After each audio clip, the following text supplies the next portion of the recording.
Hi, welcome to Crime Clueless. We're your hosts. I'm Jenna. I'm Lara. I'm Krista. And I'm Kayla. We are back for part 2 of the Phoenix serial shooters. If you haven't listened to part 1, go listen to that first. We'll get you all the way to July of 2006. And that is where we're going to pick up. And figure out how they catch this guy. Yeah. This is wild. It is wild. And when you hear how many, like we talked about in part 1, we have 8 deaths attributed to them, plus countless others that were injured. And over the summer of 2006, we talked about how rapid the succession was of incidents that were being reported. So by July of 2006, police started connecting the dots even more firmly. They realized that some shootings initially they had thought were unrelated, like some in Mesa and Scottsdale or Glendale, were actually tied to the same criminals. The serial shooter wasn't one guy after all. Evidence was pointing to potentially 2 people working together. Detective later noted how unprecedented this was. 2 different serial murder sprees, because remember in the first one, we talked about how we had the serial shooters and we also had the baseline killer overlapping in one city. He also said that he suspected the 2 sets of killers were competing in some sick way. Each new baseline killer headline seemed to spur the shooters to go out again. It was like Phoenix's own dark version of Criminal Minds with these dueling psychopaths at large. The public at this point was absolutely desperate for an arrest. The police were receiving hundreds of tips, but one critical tip finally broke the case open, and it came from someone on the inside, so to speak. Enter a man named Ron. He was a friend drinking buddy of 31-year-old Sam Dietman. Ron had heard Sam drunkenly bragging about going out at night, quote, RVing, which Sam explained stood for Random Recreational Violence. So yeah, the shooters literally gave their killing spree this nickname as if it were a hobby or a sport. That's so gross. It's awful. Ron wasn't sure at first if Sam was just, making stuff up after a few beers. But as news of more shootings spread, Ron's conscience nagged at him. Then on July 30th, the serial shooters claimed their last victim, 22-year-old Robin. And like we talked about, Robin was just simply walking to her boyfriend's house in Mesa when she was shot and killed in cold blood. That murder hit Ron hard. He later said, quote, it affected me quite a bit because he felt that maybe he could have prevented her death if he had acted sooner. The very next day, Ron picked up the phone and called Phoenix police, telling them that his friend Sam had confessed to taking part in the shootings. Imagine being the detective on the other end of that call. Like, what? Yeah. Yep. Thank you. This caller provides names, Sam, and even mentions Sam's roommate, Dale Hausner. Suddenly, the vague blue sedan has 2 faces and 2 names attached. Finally, after more than 13 months, a solid lead. And a pretty credible one, too. Yeah. So armed with Ron's tip, police moved fast. They identified Dale Sean Hausner, age 33, and Samuel, who goes by Sam Dietman, age 31, as the prime suspects, and learned that the pair shared an apartment in nearby Mesa. Surveillance units were organized to quickly track the 2's movements while investigators worked to obtain search warrants. Tension was through the roof. The task force knew these guys were armed and unpredictable. And psychopaths. Yeah. And psychopaths. On the night of August 1st, 2006, so 2 days after what happened to Robin and the day after they got the tip, Detective Schwarzkopf and other officers staked out a Mesa bar called the Stardust Inn, where they expected Sam to show up. And sure enough, a light blue Toyota Camry rolled into the parking lot. Schwarzkopf recalled the moment he saw the car. He said, that's our car.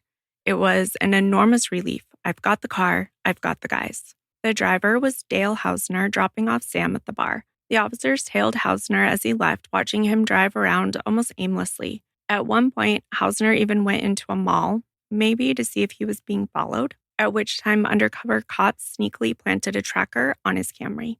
After Hausner picked Dietman back up later that night, the pair didn't head straight home. Instead, they cruised. And when I say cruised, I mean the 2 went on a slow, meandering hunt through various neighborhoods, appearing to be trolling for another victim. They even stopped at one point to retrieve a long bag from the trunk that looked exactly like a shotgun. For an hour and a half, the police followed Hausner and Dietman in an elaborate surveillance dance. Unmarked cars, swapping positions, even a helicopter above, all while this duo prowled the streets. Schwarzkopf said, "It was the worst night of my law enforcement career," as he and his team watched in dread, afraid the gun could come out at any second and they'd have to intervene too late. I just can't imagine how horrifying that would be. Yeah. Right. Because you can't really make a move before. Mhm. So you don't have any solid evidence that it's them. Yeah. We So don't just have a waiting warrant. for them Mhm. to start shooting people would be a terrible feeling. Yes. Undercover officers were so desperate to prevent another shooting that whenever the Camry passed pedestrians, one cop would literally roll down his window and shout at people to get off the street and take cover. Can you imagine just being out walking at night and some random dude, because they're in, unmarked cars, Yeah. yells at you, "Get inside now." It must have been confusing and terrifying, but it probably saved lives that evening. I feel like people would be more willing to run inside after what's been happening, though. Mm-hmm. I would. I would listen. Yeah. Mm-hmm. 100%. I don't even think I'd be outside walking. So No. there's that. True. But then you have so many that were unhoused that didn't Yeah. have somewhere to go. That's Right. true. Mhm. Or, walking from the bus to their house, that Yeah. short distance, but still. Eventually, thankfully, Dale and Sam drove back to their Mesa apartment and no shots were fired that night. None the wiser that these police had been shadowing them the whole time. With the nerve-wracking car following behind them, the Phoenix police knew that they had to take these guys down immediately before they slipped away or struck again. On August 2nd, investigators scrambled to get an emergency wiretap authorization to secretly record the suspects' conversations. In fact, Maricopa County's top prosecutor personally fast-tracked the request, later testifying that, quote, "The sun was starting to go down and I did not want to take that chance of another loss of life." By 11 p.m. that night, a judge had signed the warrant, reportedly in his pajamas at home. That's how urgent this was. And technicians bugged the apartment next door to Hausner and Dietman. What happened next is the stuff of true crime legend. With the Wiretap Live, detectives listened in as Dale and Sam freely discussed their crimes in their apartment, having no clue they were being recorded. Perfect. Yes. And oh boy, did these two talk. I will post a link to the transcript of the recordings. It is gross, but if you want to read through everything they said, it is out there. According to transcripts later revealed in court, at 5 a.m. on August 3rd, the pair were up watching the morning news, giddy that a newscaster had linked the latest murder, Robbins, to the serial shooter case. Sam was heard exclaiming that police now pegged the total at 6 victims, to which Hausner replied, "It's higher than that. What about the guy I, expletive, shot on 27th Avenue?" In other words, Hausner was bragging that they'd committed even more attacks that authorities hadn't yet connected. Oh, jeez. Ugh. The two then bantered about how police were working with other states and the FBI, basically reveling in their own infamy. Hausner's ego was on full display. He said, "So we're being copycatted, Sam. We're pioneers, Sam. We're leading the way for a better life for everybody, Sam," he joked, dripping with sarcasm. He even mused about wanting to go down as, quote, "the best serial killer ever." Wow. Mhm. Gross. No. It gets worse. As if that wasn't chilling enough, they started mocking their victims on tape. The pair laughed about Robin's final moments, with Dale reportedly doing a cartoonish mocking impersonation of her reaction to being shot.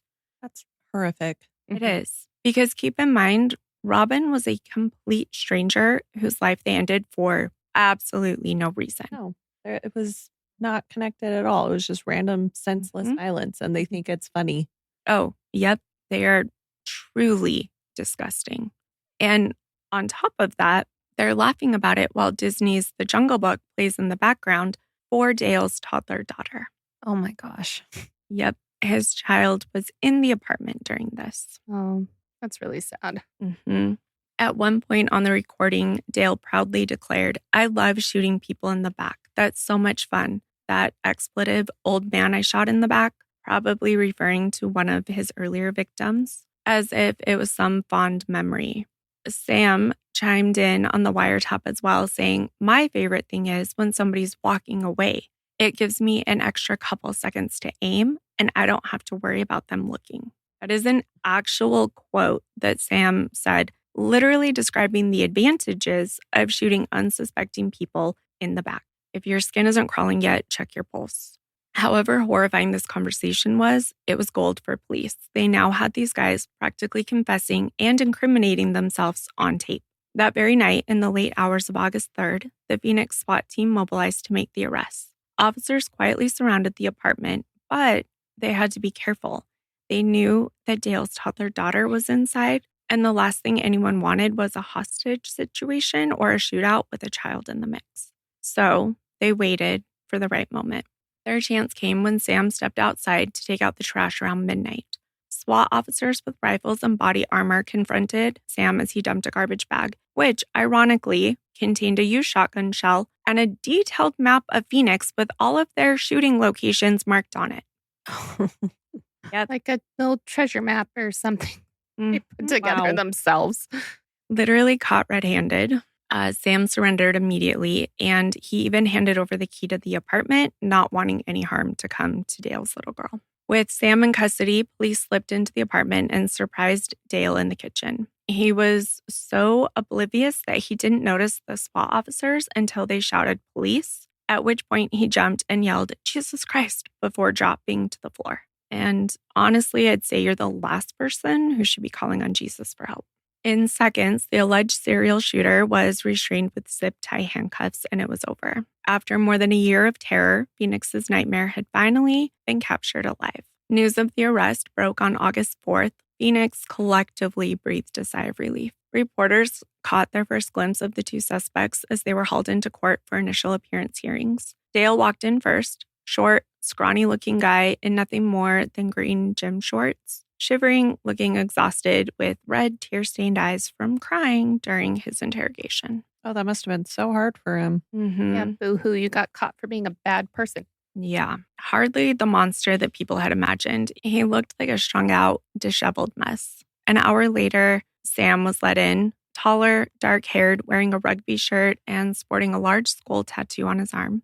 Sam's lawyer quipped that Sam was, quote, hungover out of his mind, not surprising given the binge that these two had been on. With their daughter there? Yeah, horrifying. Yeah. The contrast between the two of them was striking. Hausner appeared stone-faced and silent. He never did confess or say much to police, whereas Sam had already sung like a canary on arrest. In fact, investigators later said Sam let it all spill out as soon as he was in custody, confirming that he and Hausner were behind the shootings and more. He described their crime spree as, quote, random recreational violence, which was the exact phrase that Ron had reported. And admittedly, they did it for thrills while high on meth.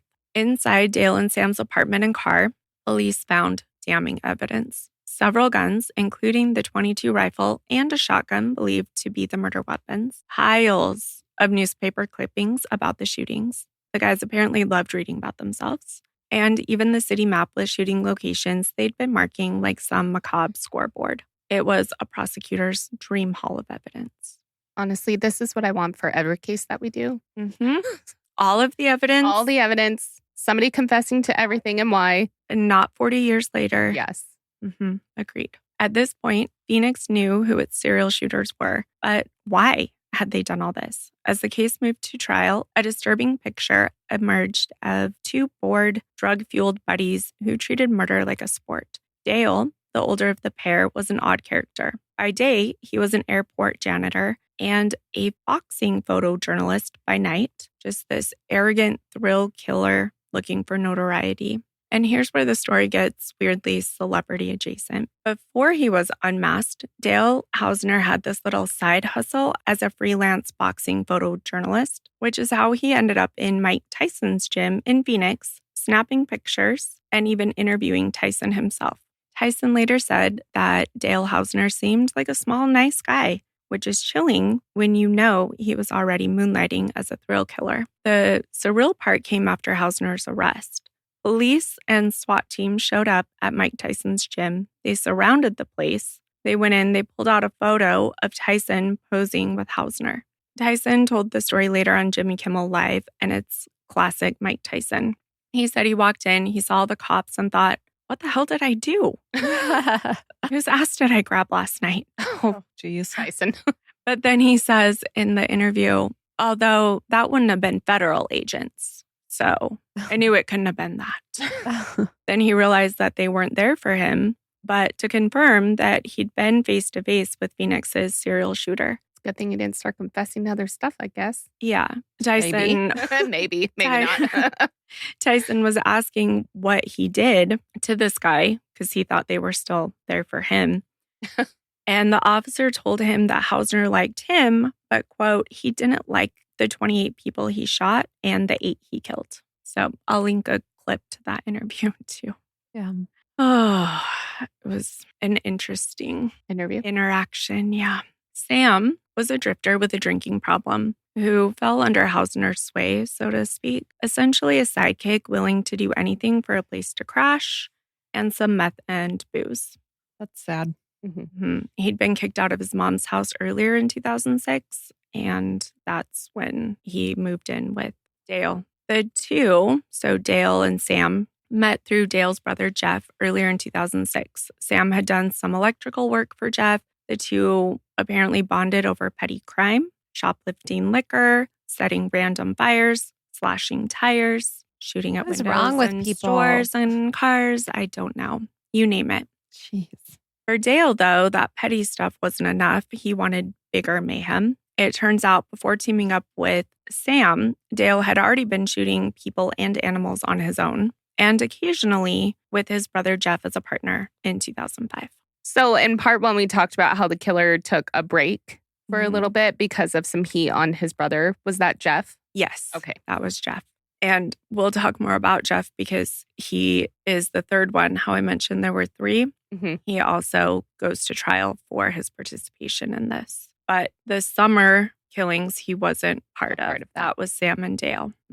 So Sam joined in with the first one being Claudia's murder in May of 2006. So he wasn't even part of the December 29th through 30th one that we talked about. Or the summer before either? Right. Okay. Yep. After Sam joined, that's when our summer with the rapid succession happened. Mhm. Yeah.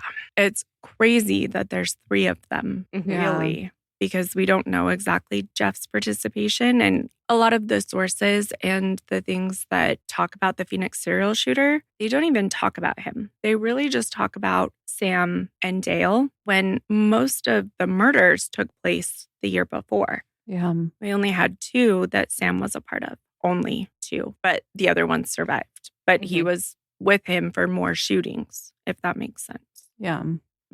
Perhaps one of the most jarring aspects of this case, though, is how normal Dale appeared to those around him. Coworkers described him as a friendly guy, a father who adored his toddler daughter. He even had multiple girlfriends and was enough of a smooth talker to juggle them without raising suspicions. He actually kept detailed journals of his dating escapades to keep his alibi straight. So talk about dedication to crime and romance. So there's a genre for that somewhere.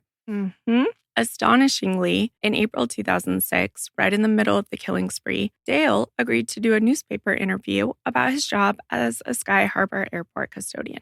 In that puff piece, he enthusiastically praised the airport terminal he cleaned, saying he hoped to retire there. The sheer audacity, giving a cheerful media interview while he was literally the most wanted man in Phoenix, blows my mind. He also once did a cheesy TV commercial for a local injury law attorney, appearing on camera like any other ordinary Joe. It's like Dale thought he was untouchable, hiding in plain sight with a smile on his face. Talk about bold. Seriously. As one acquaintance later put it, Dale was a real-life Jekyll and Hyde, charming and normal on the surface, pure evil underneath. Once arrested, justice moved swiftly, by legal standards anyways. In 2008, Dale was tried on a jaw-dropping 88 criminal charges all at once. Wow. Good. Ranging from first-degree murder and attempted murder to aggravated assault, a drive-by shooting, arson, animal cruelty, you name it. After a marathon trial, a jury found him guilty on 80 out of 88 counts, Perfect. including 6 counts of first-degree murder. Sam, in a separate process, cut a deal. He pleaded guilty to 2 of the murders, those of Robin and Claudia, and agreed to testify against Dale in exchange for avoiding the death penalty. Dale's brother Jeff was also prosecuted later for some unrelated stabbings. He stabbed 2 people during a, quote, fun night out with Dale and Sam Pryor. Oh, jeez. He got 25 years, but Jeff wasn't charged in the shootings directly. Well, when they did that murder spree in the summer, that first person was stabbed, correct? Mhm. So maybe that was Jeff's That might involvement. have been, yeah, but I'm not entirely sure. Seems like that's something he would describe as fun, I guess. Yeah. Jeez. And that one stabbing that we mentioned was on Dale's list of crimes, Mhm. and there was only the one. So Yeah. it might have been even 2 that are not listed under Dale's. During Dale's trial, and especially the sentencing phase, we got a rare look into his twisted mind, despite years of denying any involvement in the attacks, because we're in 2008 now. Even holding a bizarre jailhouse press conference early on where he protested his innocence until his own lawyer shut it down. Hausner did something unexpected when facing the death penalty. He owned it. He addressed the court and actually apologized to the victims' families, which was a surprising turn from a guy who's shown almost no remorse publicly until then. Wonder if his lawyer told him to. And that's possible too. Could have tried to avoid the death penalty. Yeah. He didn't want to avoid the death penalty. Oh. Mm-hmm. Maybe he, for the opposite reason, I guess. Yeah. He told the jurors, I'm not up here to point the finger at anybody else and say, have mercy on my poor and withered soul. I'm willing to accept my punishment like a man without blaming anybody. It was strange, as if he dropped the facade at the 11th hour. Dale even spoke about his morbid fascination with other serial killers, specifically Charles Starkweather and Jeffrey Dahmer, bragging that the, quote, Hausner name would become as infamous as Charles Manson's. Interesting legacy to aspire to, Mr. Hausner. And it didn't work. I mean, none of us No. had heard of it. Nope. Yep, exactly. Which is almost better. Yeah, agreed. The most chilling moment came when Hausner revealed why he no longer cared if he lived or died. In open court, he recounted the personal tragedy that had shaped him. Back in 1994, Hausner's 2 young sons were killed in a car accident when his then wife fell asleep at the wheel on a road trip. Oh, that's awful. Yeah. Hausner himself narrowly survived that crash and tried in vain to save his boys as the car sank into a river. Oh, They were young too, like 2 and 3, I think. That's so sad. Yeah. Not an excuse for his behavior, No. but that is horrible. Yep. He told the jury, quote, I died November 12th, 1994 when my children died. I've been wanting to die since then. So if you kill me, go ahead. I'm willing to accept the punishment. he's the one that has the toddler daughter now, Yeah. too, right? Yeah. Mhm. Okay. Yeah. Guess he doesn't want to live for her. I mean, Not if he sees himself as already gone, maybe. I guess. yeah, Well, I don't know. That is sad for her in the aftermath.